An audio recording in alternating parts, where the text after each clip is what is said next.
This is Kettenkrad, but not everything is what it seems.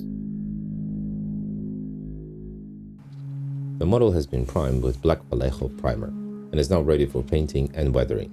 The first step is creating a rust undercoat using red-brown acrylic paint mixed with thinner.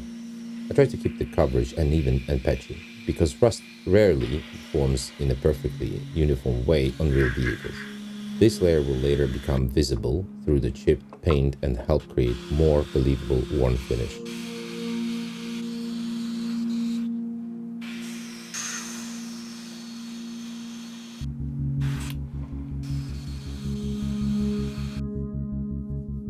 Once the rust layer has dried, I apply AK Interactive Heavy Chipping Fluid before spraying the main paint layer on top.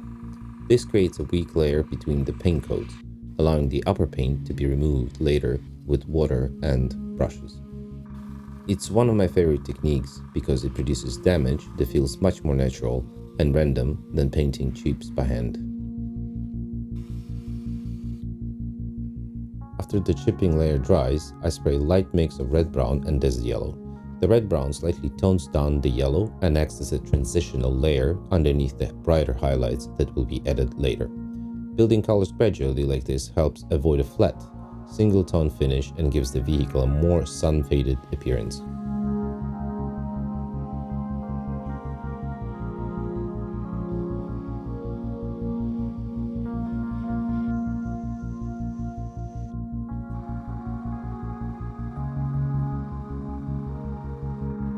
Once the paint becomes dry to the touch, it's time to start chipping. Using water and combination of stiff and soft brushes, I carefully wear away the top paint layer to expose the rust underneath. Different brushes create different types of wear. Softer brushes for subtle fading, and stiffer brushes for heavier scratches and damage.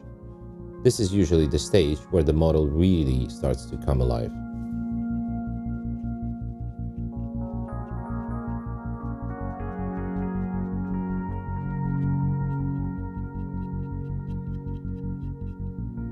With the large areas and main chipping finished, I move on to detailing. Wheels, tracks, tools, and smaller parts are painted separately using acrylic paint. Breaking the vehicle into smaller material sections helps everything feel more believable and visually interesting.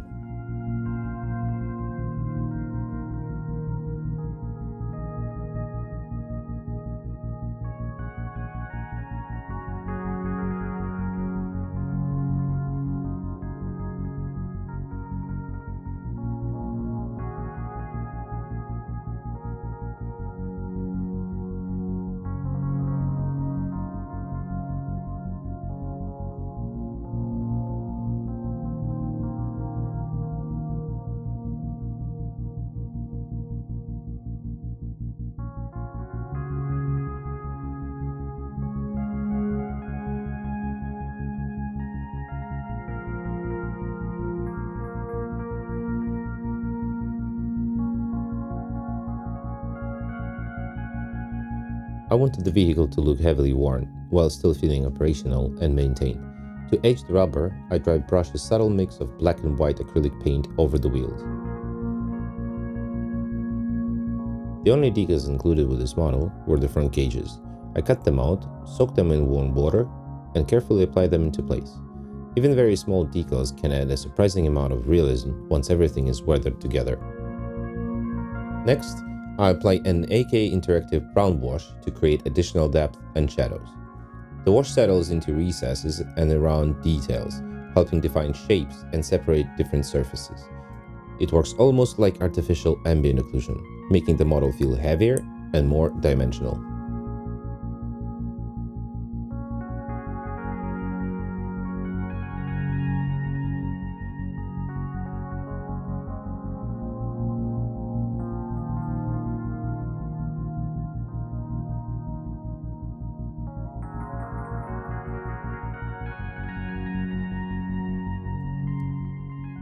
To break up large flat colors, I add a small dots of oil paint in different tones directly onto the model.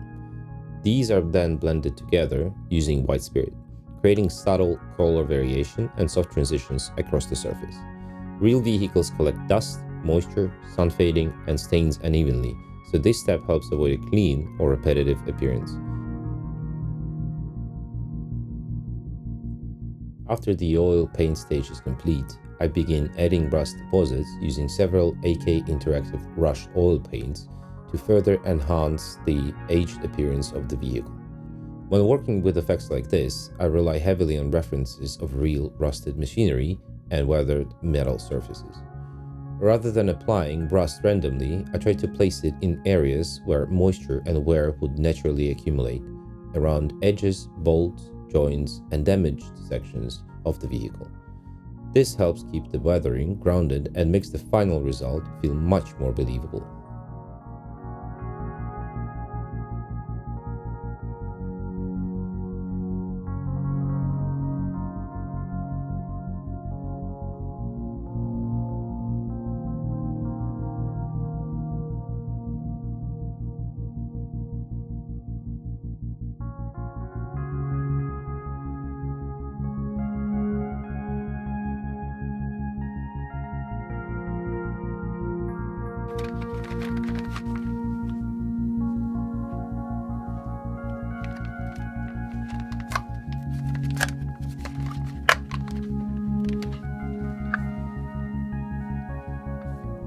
This was actually my first time using these products. I mixed matte acrylic binder with earth pigment and a small amount of static grass to create textured mud deposits.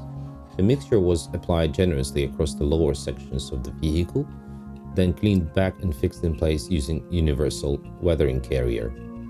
What I really like about this process is how unpredictable it feels.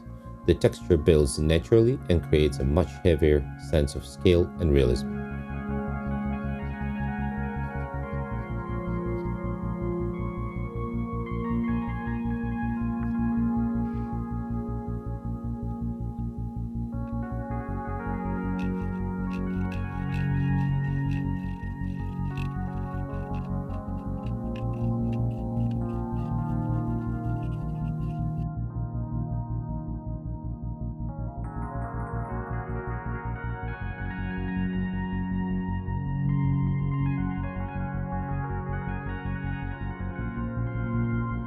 Once the dirt is dry to the touch, I applied a subtle brown wash to enhance the color variation and deepen the areas where grime would naturally accumulate. And here is the final result.